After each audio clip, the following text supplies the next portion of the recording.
আসসালামু আলাইকুম প্রিয় শিক্ষার্থীরা, আরেকটি নতুন ভিডিও নিয়ে তোমাদের সামনে হাজির হলাম। আমি মোহাম্মদ বিল্লাল সরকার, বর্তমানে পড়াশোনা করছি রাজশাহী বিশ্ববিদ্যালয়। তো তোমাদের কিন্তু এসএসসি 24 খুব জোর চিন্তার মধ্যে রয়েছে এবং আমি প্রতিনিয়ত কিন্তু তোমাদের আপডেট দেওয়ার চেষ্টা করতেছি। তো আজকে আমরা কথা বলবো এইচএসসি যে বাতিল পরীক্ষা হয়ে গেছে, অর্থাৎ তোমাদের 4টে থেকে 5টা পরীক্ষা বাতিল হয়ে গেছে।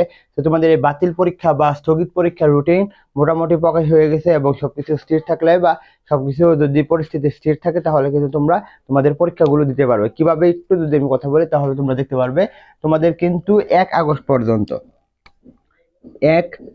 পর্যন্ত তোমরা জানো যে তোমাদের ভর্তি কার্যক্রম অফ রয়েছে। আরেকটা কথা অবশ্যই বলবো, অবশ্যই চ্যানেলটি সাবস্ক্রাইব করে পাশে থাকবে। শুধু এইচএসসি জন্য না, সামনে কিন্তু আমরা এডমিশন নিয়েও কাজ করবো। তোমাদের মেন ফোকাস থাকতে হবে এডমিশনে, যাতে তোমরা বিশ্ববিদ্যালয়ে চান্স পাও। তো মোটামুটি জানো যে তোমাদের 1 আগস্ট পর্যন্ত ভর্তি, অর্থাৎ তোমাদের যে পরীক্ষা সেটা কিন্তু অফ রয়েছে। তো এই বাতিল পরীক্ষার যে রুটিন সেটা হচ্ছে যে তোমাদের 11ই আগস্ট থেকে, অর্থাৎ 11 আগস্টে যখন পরীক্ষা শেষ হয়ে যাবে তখন তোমাদের যে অফ পরীক্ষা রয়েছে, অফ বা স্থগিত পরীক্ষা রয়েছে, সেগুলোর কিন্তু পরীক্ষা নেওয়ার ডিসিশন জানিয়েছে যে শিক্ষা বোর্ড। কিন্তু এখানে কিছু কথা রয়েছে, সেটা হচ্ছে যে যদি তাদের মানে 1 তারিখের পরে যে 4 তারিখে পরীক্ষা হওয়ার সুযোগ রয়েছে বা 4 তারিখে পরীক্ষা হওয়ার কথা রয়েছে, সেটা যদি হয় তাহলে কিন্তু এই 11ই আগস্টের পর থেকে তোমাদের স্থগিত পরীক্ষাগুলো হবে।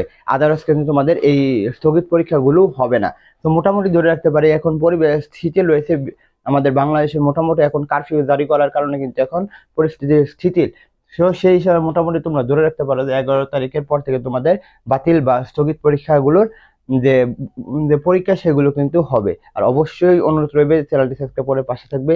এই বলে আমি শেষ করছি। আসসালামু আলাইকুম।